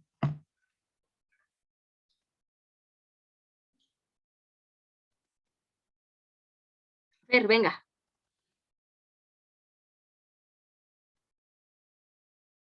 No te oyes. No, si tienes apagado el micrófono, Fer. Ahora sí puedo hablar de la semana de Sí, colores. venga, todo. Sí, es que yo creo que, bueno, yo leí solo la semana de colores y leí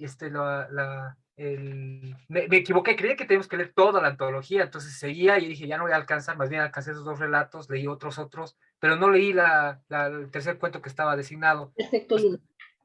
Sí, en la semana de los colores, me pareció buenísimo contrastarlo con, con la culpa de los tlaxcaltecas, porque es otro tipo de recurso, ¿no? Ahí es todo un mundo así onírico total, donde los días tienen colores, donde son personajes, hay un lugar que es el medio de la semana, hay la semana que es una casa, y en todo eso uno, cuando es lector, yo cuando estaba empezando con las primeras líneas, decía, esto parece como Alicia del País de las Maravillas, donde el absurdo está ahí, pero de pronto, cuando uno llega a la mitad del relato, empieza a entender que hay algo debajo de toda esa fantasía, y ahí es donde encuentro lo fantástico. En realidad, el fantástico ahí está en encontrar esos reclamos, esa narrativa realista,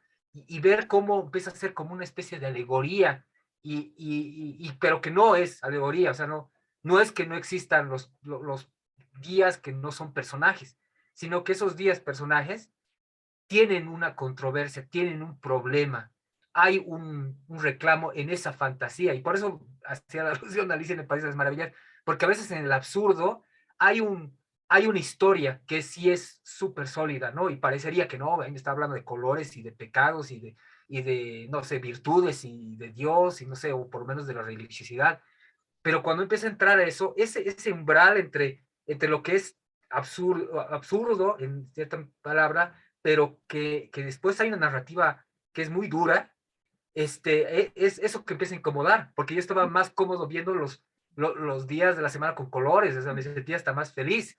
Cuando empiezas a ver el trasfondo de eso, es donde empiezas a decir, no, esto no está muy bien, me está llevando este relato está muy incómodo, ¿no? De hecho, me incomodó más, me pareció hasta más poético la culpa de los tlaxcaltecas, porque es una búsqueda más noble, más romántica. Como esta hay un mensaje más oscuro, ¿no? Inclusive puedes tener más de una lectura, me gustaría leerlo una vez o 2 veces más, porque hay muchos temas que hablan inclusive del yo, de los pecados capitales, hay mucha cosa ahí que te puede confrontar porque tú ya lo empiezas a apropiar como texto, ¿no? Entonces ya va a otro nivel, ¿no? Ya no es solo una historia que te quiera conflictuar, sino apropiate también de este texto y ve tú también qué otro significado tengas, que sea otro umbral, ¿no? El umbral de lo que hace el lector.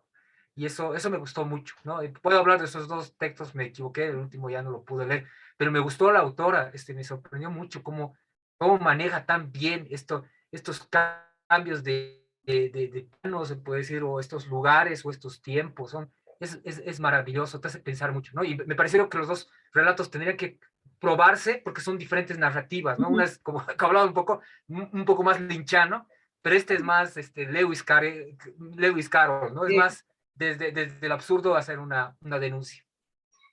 Gracias.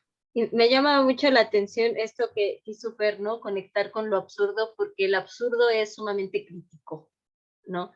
El absurdo siempre ha sido un espacio para la denuncia, y también lo fantástico de alguna manera. Pienso en cómo lo fantástico, desde su origen histórico, historiográfico como género, siempre ha estado relacionado con estos momentos de coyuntura, ¿no? Estos momentos de oposición estos momentos en los que algo tiene que decirse, pero no de manera explícita, ¿no? Piensen en la Semana de Colores se tematiza muchísimo las violencias sufridas por los pueblos indígenas aquí en México, mucho, ¿no? Mucha presión que estaba justificado con el tema civilizatorio.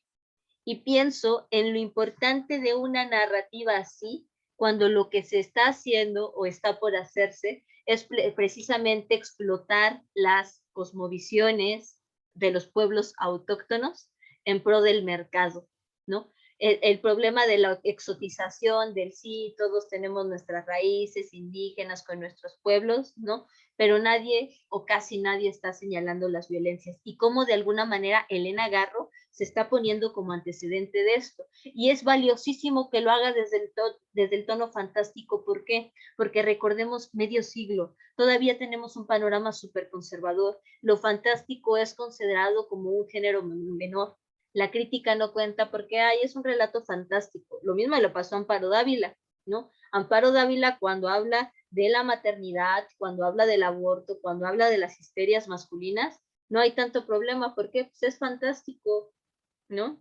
Entonces, eso es muy interesante, ¿no? Cómo también lo fantástico se aprovecha de su propia cualidad de género menor para hacer unas críticas durísimas. Tamara y luego Marilinda. Gracias. Yo lo que noté en la Semana de Colores, bueno, me llamó mucho la atención esta oposición de la Semana Santa con justamente la Semana de Colores, ¿no? Y cómo cada día está representado por algo que se le llamaba virtud y el pecado capital. Me llamó también mucho la atención. Yo siento que coincido con Fer que ese cuento está cargado de mucho simbolismo, es muy onírico. Me gustó mucho justo por eso, pero sí siento que se me escaparon algunas cuestiones que yo siento que son importantes. Lo único que pude notar fue como esta oposición y también el hecho de que Candelaria lavara la ropa blanca y que en ese lugar todos se vistieran de blanco, muy apegados como a la religión.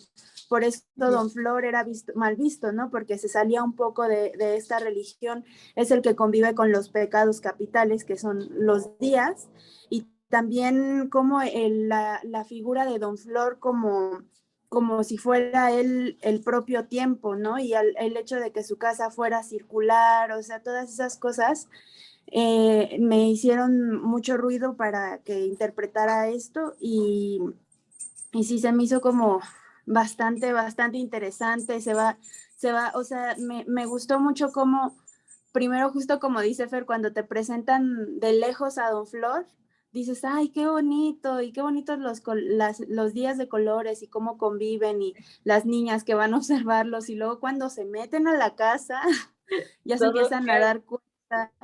Sí, es como empiezas a ver y cómo se va expresando él, cómo a él tiene, ya de cerca lo asocian mucho como con la violencia, con el castigo, con el alcohol, con estas cosas. Entonces, eso me gustó muchísimo. Muchas gracias. Ahorita quiero hacer primero Marilinda y después quiero decir algo acerca de Don Flor, pero es que aquí se va a salir el tarotista que hay en mí, o la tarotista que hay en mí, perdón. Marilinda. Sí, no, pues solo decir que pues, a mí me llama la atención cómo estas autoras escogieron el fantástico como una forma de protección también, ¿verdad? Y también en el caso de este cuento, cómo ella escogió subvertir la realidad para poder, a partir de esto, poder hacer una crítica, ¿verdad? Y un diálogo y una denuncia de lo que tal vez tratado desde el realismo no hubiera sido, pues, tal vez hubiera sido más, digamos que más, si hubiera leído, no sé si más, pero yo creo que con el fantástico, en lugar de enfocarse en ciertos problemas, se logra a través del fantástico crear atmósferas que tal vez muestran la opresión, muestran cosas que no se pueden lograr a través del realismo, que creo que esa es una de las razones por las que ellas, pues tal vez de una forma consciente lo realizaron, porque muchas veces así es, ¿verdad? Que se escribe buscando representar cosas que tal vez no se pueden hacer desde la realidad en sí, porque al plasmar la realidad como que se queda corta, ¿verdad? En cambio, con lo fantástico se puede mostrar otras cosas que no se pueden mostrar desde lo real. Ahorita que Marilina me menciona esto, dos cosas, tal vez tres, ¿no? El tema de la subversión de la realidad, ¿no? A mí este texto, si bien tiene todos los tintes fantásticos, también me pareció sumamente carnavalesco, ¿no? Y pienso mucho, nuevamente me voy como al barril de Amontillado, ¿no? El tema de la fiesta, en donde se hace lo que no se puede hacer, se dice lo que no se puede decir, ¿no? Incluso el cómo empieza, ¿no? El hecho de que las semanas tengan colores, ¿no? Y que estén cosificadas, ¿no? Don Flor le pegó al domingo hasta sacarle la sangre y el viernes también salió morado en la golpiza. A mí eso se me hace súper carnavalesco y también tiene que ver con la subversión que dice Marilinda, porque dentro del carnaval, solo en la lógica del carnaval, se puede mostrar lo que en una cotidianidad no puede ser mostrado. Solo en el carnaval podemos ser nuestro lado oscuro, lo que no decimos, ¿no? El deber ser, lo que reprimimos incluso. Eso por un lado, ¿no? Se me ocurrió ahorita cuando escuché a Marilyn y dije, claro, es que tenemos ahí una suerte de carnaval, ¿no? Que incluso vemos de alguna manera personajizado en Don Flor, el primer Don Flor que vemos, que se ve como que todo alegre, todo bonachón, ¿no? Como en este ámbito de fiesta que alcanza a entreverse al principio. Y por otro lado, el tema del código realista, ¿no? Me encantó esto que dijo Marilinda, del plasmar la realidad se queda corta, ¿no? Porque precisamente, ¿no? Lo fantástico, recordemos que es la retórica de lo indecible, ¿no? Lo fantástico busca darle, más allá de darle voz, busca darle palabra, busca poner en relato, busca traer a cuento eso que no se puede decir, no porque esté prohibido necesariamente, ¿no? No porque la sociedad nos diga, no puedes hablar de eso, no porque sea un tabú, sino que incluso porque llegue a estar más allá del sentido que nosotros hemos concebido para la propia realidad. Nosotros podríamos hablar muchísimo de las violencias ejercidas por los procesos coloniales, ¿no? Pero lo cierto es que el impacto de eso está muchísimo más allá del lenguaje que, por ejemplo, hemos aprendido desde el discurso histórico. Y cómo lo regenera o cómo lo reconstruye lo fantástico, como bien lo señaló Marilinda, ¿no? A partir de la construcción de atmósferas específicas, ¿no? De ambientes que son opresivos. A mí me parece impresionante cómo en estos dos relatos hay una opresión gigantesca en la atmósfera narrativa. No es que los espacios sean cerrados en sí, sino que la propia manera en la que Elena Garro usa el lenguaje como que te encapsula, ¿no? Como que te encapsula en el tiempo, que te encapsula en el relato. No hay salida dentro de eso y a mí eso me parece maravilloso. Y otra cosa que iba a decir, lo que decía Tamara de Don Flor. A mí me recordó muchísimo a este señor, ¿no? Déjenme, comparto una imagen. El primer arcano del tarot, que es la figura del mago. No sé por qué yo lo leí, ¿no? En esta ocasión y se me vino mucho a la mente, ¿no? Cuando leí la descripción de Don Flor, muchísimo el arquetipo del mago y resulta pues bastante curioso, ¿no? Que me haya justo llevado a este arquetipo porque el mago es el que es el que conecta, ¿no? Un poder divino y lo trae al plano humano. Es una suerte de medium por ahí. Y aparte, lo que es propio del mago tiene que ver con el ciclo, ¿no? Con lo infinito. Tiene un uróboro ahí en su cinturón, que es como todo el mundo está regido por ciclos que terminan y comienzan, ¿no? También por eso está coronado con el infinito en su cabeza, ¿no? El espacio circular, ¿no? Me recordó mucho a esto también, ¿no? Claro, ¿no? Que el tiempo se experimenta desde el ciclo. Y ya, no, eso era lo que se me ocurrió ahorita que Tamara mencionó, que describió rápido a Don Flor. A mí me llevó a ese arquetipo de manera inmediata, pero podría ser mi malformación. Lu. Sí, yo nada más quería decir que estaba pensando en esto de el umbral, en La culpa es de los tlaxcaltecas.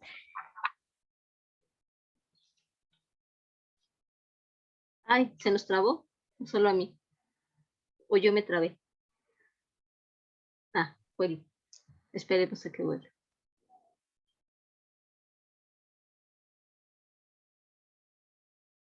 Profe, Dime, Fer. como recomendación, yo, por ejemplo, me pasaron este texto que es Las teorías del fantástico de David Roas, donde está justamente lo que nos explicaba de Todorov. Y hay un planteamiento interesante, bueno, hay varios, ¿no? Pero este de Teodosio Fernández, que hablaba justo de esto, de por qué el realismo mágico, el mágico maravilloso, algo así, que habla de, ¿no?, la visión de Estados Unidos y la latinoamericana. Y claro, ahí uno puede especular de cómo debería entenderse el fantástico en Latinoamérica, que no es lo mismo que el europeo, ¿no? Y eso es interesante porque el europeo iba contra el racionalista, ¿no? Para ese absoluto pensador, ¿no? En cambio acá no es una lucha contra el racionalismo, es como usted decía, esto de las imposiciones, esto de los abusos, esto de las inclusive evangelizaciones, han entrado mucho en esta narrativa del fantástico. Entonces, aquí va más, yo creo, así ya, son palabras mías, el fantástico en América es más un reclamo que un confrontarse con el racionalista, porque aquí no han habido racionalistas, ¿no? Y eso nos da, porque hay unos que decían, no, si agarramos el esquema de Torov, el realismo fantástico sería para Torov lo maravilloso, y ya está, no hay fantástico en América, ¿no? Pero uno se da cuenta que sí lo hay, pero tiene una visión diferente, una búsqueda diferente, ¿no? Me gusta que lo plantees en términos de búsqueda, Fer, porque ahí hay un reconocimiento contextual, ¿no? Del dónde surge. Cuando hablamos de lo fantástico en Latinoamérica, no recuerdo si eso lo mencioné aquí o en Donde Rayos, no podemos olvidar que lo fantástico es un género básicamente importado, ¿no? Aquí en Latinoamérica, ¿no? No existía lo fantástico porque lo fantástico, lo maravilloso era lo del día a día, ¿no? Nuestras cosmovisiones pertenecían a un mundo onírico, fantástico, mítico, incluso maravilloso, ¿no? Los nahuales son reales, ni siquiera eran reales, ¿no? Los nahuales, las nahualas son reales para algunos pueblos originarios. Y aquí lo interesante es ver cómo se está adoptando precisamente un género que llega por importación, que tenía sus propias búsquedas, ¿no? De precisamente revelar que existen otros mundos posibles del racional antropocentrista, porque aparte esto es importantísimo. El fantástico es antropocentrista, ¿no? En la medida en la que es una mirada masculina, así. Si es el hombre al centro de todas las cosas, ¿no? Y aquí la búsqueda es otra, ¿no? A mí me encanta mucho esto que dices, que aquí lo fantástico es más como un reclamo, porque en efecto, ¿no? Porque es lo fantástico el único medio de denuncia al que podemos acudir sin ser detectados forzosamente. Algo muy parecido al sincretismo, ¿no? Pues aquí nuestros pueblos originarios decían, bueno, va, está bien, te compro tus procesos de evangelización, sí creo en tus nuevos dioses, pero aquí abajito tengo a los dioses en los que realmente creo, ¿no? Sí adopto tu figura hegemónica, tu corriente literaria, pero aquí está lo que yo realmente tengo que decir, ¿no? Que son todos estos mecanismos opresivos que dejan expuestas, desolladas incluso a las violencias de los procesos de colonización, los conflictos de identidad que se generan dentro de estos. Por eso yo digo, el fantástico en Latinoamérica es político, ¿no? No hay otra manera de verlo. Si bien ahorita tenemos un boom interesante, ¿no? De escritoras aparte, ¿no? Que se está escribiendo este fantástico, este terror político del cual justo venimos dialogando, ¿no? Eso no significa que el fantástico como corriente en Latinoamérica no haya sido así. Y creo que es clarísimo, ¿no? Comenzamos a escribir fantástico, por ejemplo, las primeras leyendas, Arturo del Valle Arizpe, ¿no? Que también son bien críticas con las, más bien denuncian a la colonia española, ¿no? Los textos, por ejemplo, de Amado Nervo, ¿no? Los textos fantásticos de Nervo son brutales contra el cientificismo, por ejemplo, ¿no? El cientificismo está generando monstruos, ¿no? Y ya después las corrientes del siglo XX que están en autoras que hemos visto, ¿no? Que ya vimos a Dueñas, ya vimos a Redondo, Rosario Castellanos también hace unas cosas brutales, nuestra Amparito, Santa Madre Amparo Dávila, ¿no? Que también hace cosas aterradoras y ahorita estamos viendo a Gara, ¿no? Isabel. Precisamente lo que decías, me parece tan interesante que en Latinoamérica no se haya desarrollado el género y siempre que está inmerso en la fábula social. En Latinoamérica tal vez la fantasía, el sueño, lo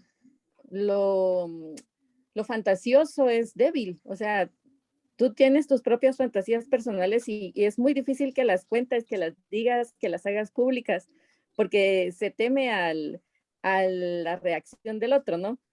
Entonces no es un género que sea de nuestra época occidental, no es favorito de nuestra época occidental, ¿verdad? Sino que es más que todo, como tú dices, importado.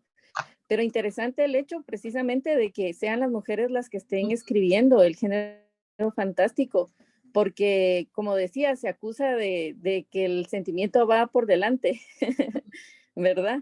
Y entonces es muy interesante, yo meditaba sobre eso, porque en Latinoamérica no hay un fantástico, está como el mítico de las leyendas, como el anterior a la colonización, pero no hay algo fuerte ya desde la llegada de los españoles, ¿no? Entonces, ¿por qué no se toma? Alguien me decía por ahí, si vas a concursar con un cuento fantástico, yo creo que el jurado debería ver el lenguaje y no el género. Entonces, no me pareció el comentario, porque la cuestión del lenguaje mucho más estructuralista, o sea, no apuntando al género en sí. Entonces, ¿por qué el género no es validado? ¿Por qué no puedo competir con un cuento fantástico si es obviamente está involucrado en lo social, ¿verdad? Pero sí, ese comentario quería hacer. Gracias. No, gracias a ti, Isabel. Y pienso, ¿no? ¿Cuándo comienza a hacerse los relatos fantásticos en Hispanoamérica? Precisamente cuando inicia el romanticismo, cuando llega, ya llega tarde, ¿no? Hay una colección bellísima, yo les recomiendo muchísimo si puedan buscarla, si no la pueden conseguir, díganme y yo se las escaneo. Se llama Cuentos Fantásticos Hispanoamericanos del siglo XIX, ¿no? Y es bien interesante porque si bien algunos sí retoman, ¿no? Temas que son completamente occidentales, ¿no? Miradas muy europeizadas, ¿no? De lo fantástico. Pienso cómo está en boga aquí en Latinoamérica para esas fechas el tema del costumbrismo, ¿no? Que buscaba rescatar precisamente las costumbres de los pueblos que ya estaban aquí, ¿no? De cómo se vive el día a día. Y desde lo fantástico se hace desde entonces una crítica mordaz, ¿no? Que se va acentuando conforme más va avanzando el tiempo. Eso no lo platicamos aquí, ¿no? Creo que lo platicamos en el curso pasado. Sí, Fer, sin problema, lo escaneo y ya se los mando, ¿no? Para que lo tengan. La relación, el tema del margen. ¿En qué se parece la escritura femenina, la escritura de mujeres? Porque no me gusta el tema de la escritura femenina, porque siento que es biologista, perdón. La escritura de mujeres, ¿no? A la escritura del relato fantástico, aunque ambas expresiones están aconteciendo en el margen, en la periferia. Y no todo en el margen y la periferia es malo, ¿eh? Si nos habla de un arrojo, pues nos habla de dos expresiones que han sido abyectadas del centralismo cultural. Eso de entrada ya es un problema, ¿no? Pero ¿qué es lo que pasa? Desde el margen yo tengo perspectiva. Si yo generara narrativa del centro para el centro, pues obviamente no voy a ver los problemas, ¿no? Por eso obviamente, y aquí que me perdone el señor Fuentes, ¿no? Voy a tener novelas, grandes novelas como La muerte de Artemio Cruz, que buscan hacer una exploración de esto que se llama la mexicanidad, que está teniendo en su tiempo muchísimo auge, ¿no? Pero que no está viendo los problemas, ¿no? ¿Qué es lo que pasa? Que cuando las expresiones están siendo abyectadas, arrojadas hacia el margen, hacia la periferia, eso permite mayor campo visual. Es como ver esta pluma. Si yo tengo esta pluma aquí, realmente no la veo. Diferente a si lo veo desde afuera, ¿no? ¿Y qué es lo que pasa? Tanto la escritura fantástica como la escritura de mujeres, pues alcanza a ver el reconocimiento de lo otro. ¿Por qué? Porque tiene mayor proyección visual desde donde han sido arrojadas, ¿no? Y por tanto puede ver problemas de más profundidad que lo que está siendo escrito desde el centro, e insisto, para el centro, ¿no? Pero esta es una discusión que la voy a retomar porque creo que me parece importante retomarla, ¿no? El tema del margen, la periferia relacionada con estas dos expresiones, ¿no? La siguiente sesión, porque sí es importante, ¿no? Porque permite problematizar de manera muchísimo más mordaz que otras. Y por otro lado, iba yo a mencionar algo más. La otra vez, el curso pasado, Isabel, y aquí creo que les voy a pasar la bibliografía nuevamente para las personas que no estuvieron aquí, exploramos un poco de narrativa escrita por mayas, escrita por gente, autoras indígenas, ¿no? Autoras fantásticas, ¿no? Que era lo interesante, que para ellas lo fantástico no era lo que para nosotros es lo fantástico, ¿no? No tenía que ver con los nahuales, no tenía que ver con, no sé, los fantasmas, las brujas, ¿no? Para este tipo de autoras, lo fantástico tenía que ver, por ejemplo, con la llegada de los grupos militares a sus poblados. Eso era concebido como monstruoso, ¿no? Este tipo de cositas, ¿no? Que tiene más que ver con el mundo real, ¿no? Real para nosotros, que es reconocible para nosotros, que llega e invade, porque ahí lo que se está tematizando es la invasión, ¿no? Estas tierras, estos poblados, allí tenemos un fantástico, y es un fantástico brutal, ¿no? Es muchísimo más violento de algo que podríamos ver, y eso que Elena Garro es violenta, ¿no? Entonces, esos textos se los voy a pasar porque sí están muy, muy interesantes, junto con un poemario de un perrito que aparte, ese les va a sacar lágrimas, ¿no? Pero se los Gracias, súper. Yo voy a buscar uno que se llama Cruzo Pascual. También es muy, muy, muy fuerte y voy a tratar de compartirlo. Sí, aquí todos somos lectores voraces y nos gusta que nos pasemos cosas. Fer, venga. Y un comentario más. En el anterior curso nos hizo leer a una paisana mía, a Liliana Colanzi, y ella es así, también hay que contrapuntar, ¿no? Estos estilos. Colanzi sí te muestra así imágenes, ¿no? Que rompen tu realidad y está ahí. Pero yo estuve ahí haciendo unas investigaciones y tenemos otra autora que es Giovanna Rivero. Y ella hizo un cuento súper bueno que se llama Socorro, y hace un fantástico súper sutil porque trata de una madre que tiene un problema de vasectomía, tiene un problema mamario, pero que tiene un problema también sentimental con su hija, comparten la misma pareja. Entonces ella empieza a ver en esa enfermedad esa monstruosidad de su madre.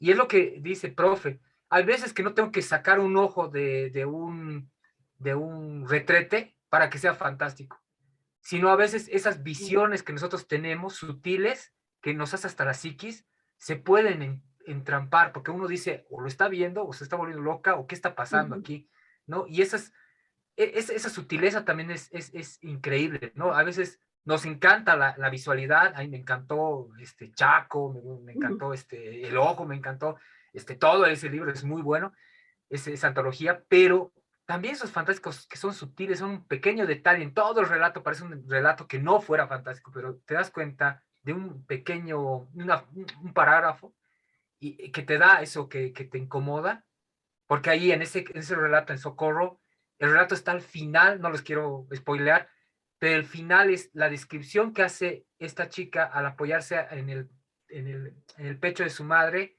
y empieza a describir el pecho de su madre monstruosamente. Entonces ese es el boom del cuento y se construye desde toda la narrativa desde el principio, pero nunca aparece, no sé, se transforma ella o hay algo que sea sobrenatural o que sea muy, que sea muy, muy visual, sino son sutilezas, esas sensaciones, esos sentimientos de odio, hasta de dejar las cosas bien para la sociedad, pero igual estoy incómoda, y cómo esa sensación de incomodidad empieza a volverse tan grande que se vuelve visual. Entonces, es sutil porque no se va a ver, no se va a ver algo muy gráfico, ¿no? Y eso me gustó también, ese tipo de narrativas que aparentemente no son fantásticas, me parecen interesantes.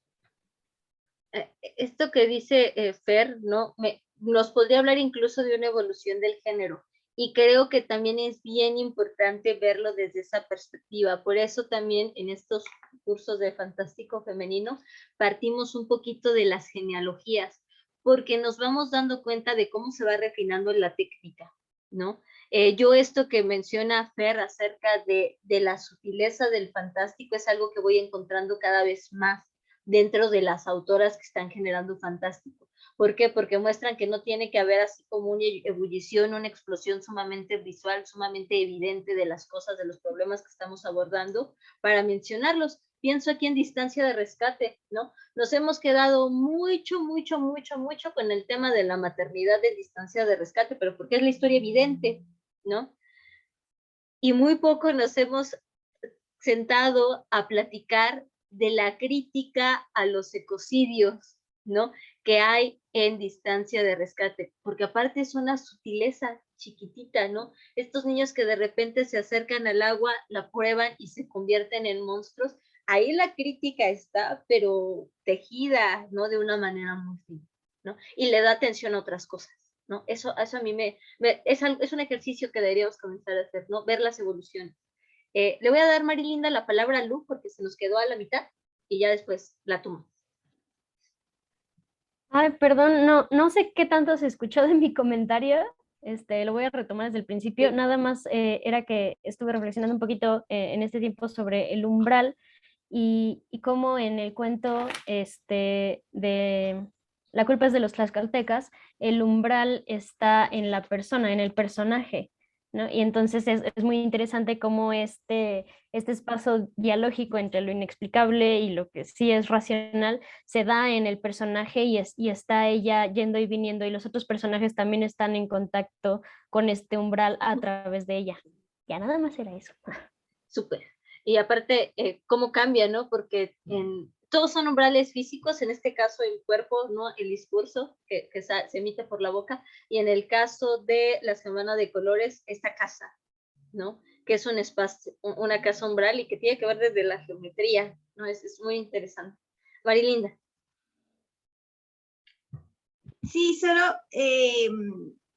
pues con lo que estaba mencionando Fer, me acordé también del texto, del cuento La azotea de Fernanda Trías, que va más o menos por ahí, ¿verdad? Que no es necesariamente algo monstruoso, pero realmente la historia, la trama de la historia en sí es súper oscura y la relaciones de familia, las maternidades, como ese rol de padre, hija, esposa, súper siniestro, ¿verdad? Y macabro. Pero va así como de la mano, que no necesariamente son un elemento monstruoso, por decir así, entre comillas, pero que sí está presente a lo largo de toda la novela. Ese no lo he leído, deberían, Marilinda y Fer, si tienen, no compártanos los relatos para igual, ¿no? Por ejemplo, Socorro sí lo he leído, pero así compartan para que hagamos arsenal ahí, para seguir agrandando. Te los voy a poner en el grupo, es bueno. Por favor. Y bueno, ya nos quedan algunos minutitos, no quiero que nos vayamos sin discutir Perfecto Luna. La verdad es que Perfecto Luna no es mi favorito, creo que mi favorito es La Semana de Colores, pero creo que también tiene ahí lo suyito, ¿no? No sé quién quiera comenzar para ya no monopolizar acá un poco.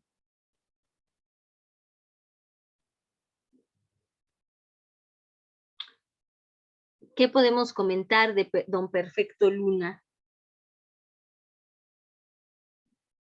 A ver, yo por Venga, favor. Gaby, venga. ¿Sabes qué? A mí me sorprendió mucho porque yo solo había leído pues lo de los tlaxcaltecas y justo no había leído que me dio mucha ternura porque me parece un cuento muy tierno de fantasmas. Sí. Pero lindo, casi, está mal que lo diga, pero casi para niños. Está muy, está tierno de lo simple que está. Es casi predecible, pero me cayó muy bien el amigo, ¿no? Me encantó, pero como que ya sabes para dónde va y lo que va a pasar, pero me dio mucha ternura, da mucha ternura eso de que empiece de travieso y esconda los huesitos por todos lados, ya sabes. Sí, es bellísimo. Se le va a revertir la travesura, es como un niño haciendo una travesura y nada más está esperando uno a ver a qué horas mete la pata, ¿no? Y todavía inocentemente crea que puede zafarse de eso cambiándose el nombre. Está muy tierno.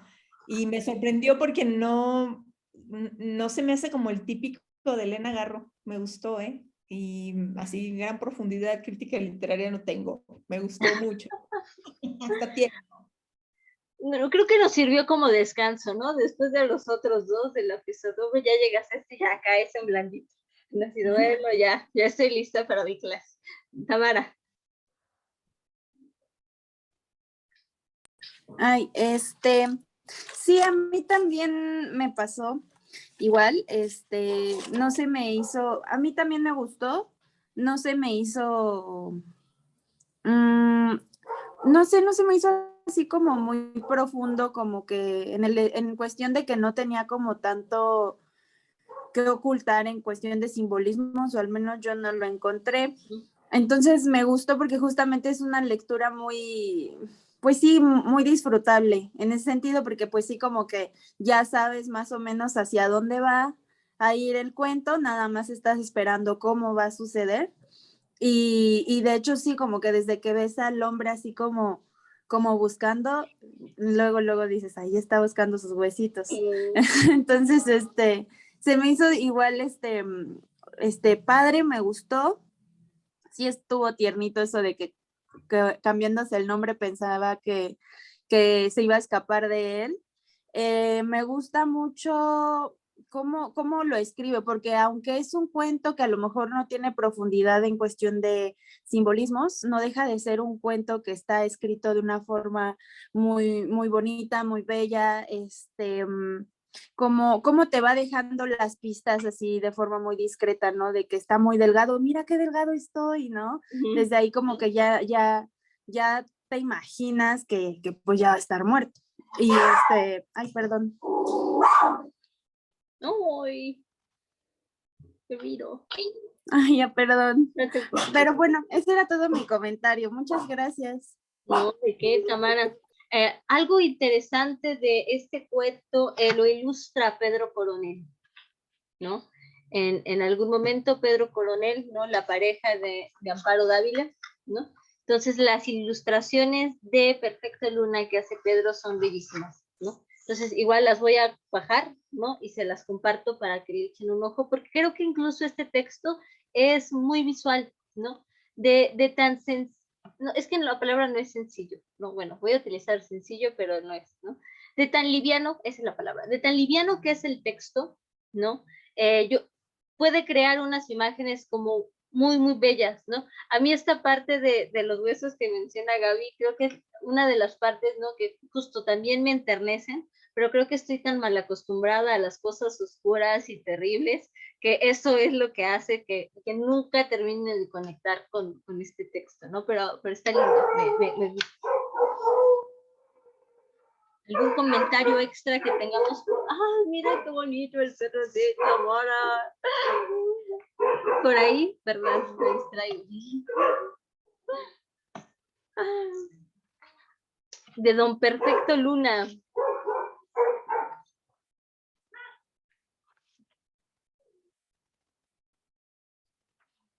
¿No? Bien. Si no tenemos más comentarios de Don Perfecto Luna, vamos a hacer un salto temporal. La verdad es que terminé de leer a nuestra querida Elenita Garro y dije, voy a hacer un experimento porque la vida es muy corta para no hacer experimentos.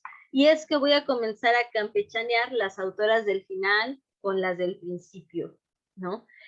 Sobre todo porque la escritura de Elena Garro me dio ecos, no muy evidentes, pero sí un aire a la escritura que tiene Daniela Tarazona en El animal sobre la piedra. Entonces vamos a continuar leyendo este texto, ¿no? Va a ser el que vamos a discutir la siguiente clase. Ya les dejé la liga de Drive donde van a estar las sesiones, ¿no? Ya la subí a la descripción del grupo, está la URL de la sesión y ahí puse la liga del Drive. Ahí van a encontrar la carpeta de PDFs y van a encontrar la carpeta de videos, ¿no? ¿Qué es lo que voy a hacer? Voy a subir los videos a YouTube porque es muchísimo más fácil que subirlos a Drive. Entonces, ahí les voy a colocar el enlace de la lista de reproducción de YouTube donde pueden consultar los videos de todas las sesiones. Y aparte, lo que sí voy a subir van a ser los audios, ¿no? Para que puedan también, si desean descargarlos, puedan descargarlos y no haya problema. Ahora, lo que tenemos que decidir es si queremos, aprovechando que ya está la mayoría acá, las sesiones sean semanales o que sean quincenales. Si son quincenales, yo aprovecharía para cuando leamos colecciones de cuentos, ¿no? Que todavía nos quedan un par, leamos las colecciones completas, porque creo que es bien rico leer los cuentos como parte de un todo, porque las colecciones de cuentos tienen una propuesta, ¿no? Entonces, yo aprovecharía para hacer esa modificación, pero sí quisiera saber, pues, qué opinan ustedes, porque aquí somos democráticos. Oye, Magda, pues precisamente por eso, ves que la semana pasada decíamos, o sea, yo me quedé con muchas ganas de entrar al curso de asesinos seriales, pero también, y ahí estás, ¿verdad, Fernando? Pero ya no sé si es demasiado complicado, creo que los podemos como intercalar, ¿no? Sí, esa sería la ventaja, hacerlo cada 15 días, intercalaríamos una semana fantástico femenino, otra asesinos seriales, una fantástico femenino, para quienes estén con el maestro Bernal, no habría ningún inconveniente.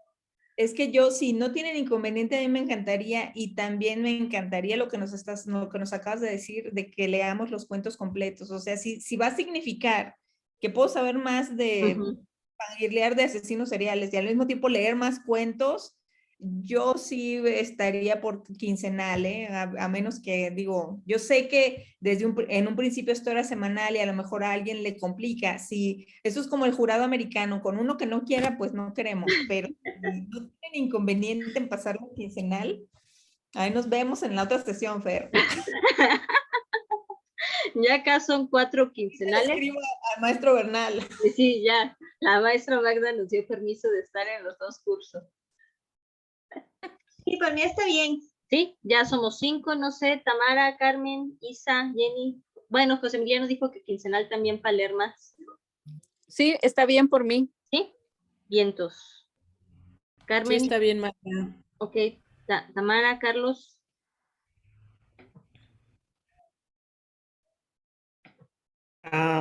Creo que quincenal estaría bien. Ok, perfecto. Entonces,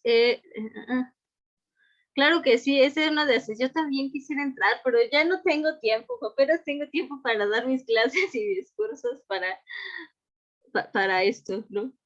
No te preocupes, Tamara. Ok, entonces, seamos La vida es una, yo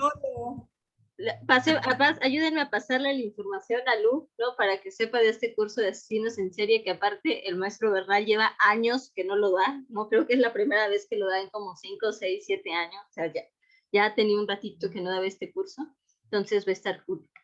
Entonces, la siguiente clase, ¿no? De una vez nos vamos programando, va a ser el 6, ¿no? El lunes 13 de diciembre, ¿no? Vamos a leer El animal sobre la piedra de Daniela Tarazona. Ya tenemos el link dentro del Drive. De cualquier forma, ahorita se los rolo por WhatsApp para que también lo tengan. Y ya, prepárense para una experiencia. Se lo van a aventar en una sentada. Probablemente requiere una relectura porque luego es como pasan cosas muy extrañas, pero lo bueno es que tenemos tiempo, ¿no? Entonces, no sé si tengamos alguna duda, pregunta más por ahí, ¿no? Vientos. Entonces, sí, no tenemos dudas, preguntas. Nos vemos el lunes 13 con El animal sobre la piedra. Espero hayan disfrutado esta sesión. Les subo esta grabación a YouTube, el audio, y nada más antes de que se me olvide, las personitas que no vinieron la sesión pasada, sí tengo la grabación, pero pasó una cosa terrible. ¿Se acuerdan que en algún momento me desconecté de esa sesión? Sí. Pues pasó que se le cayó algo a mi computadora y pues ahorita está con el doctor, ¿no? Para recuperar esa sesión y ya subirla completa, ¿no? Pero entonces sí la tengo, sí está en la compu, pero necesito su paciencia para que tal vez la suba la siguiente semana, ¿vale? Pero esta cuenten con ella. Y ya, pues dicho esto, los anuncios parroquiales, pues nos vemos pronto, les mando un abrazote y un besote. Muchas Gracias. Que buenas noches. Feliz Muchas noche. gracias. Adiós, Marilinda. Buenas noches. Nos vemos. Adiós.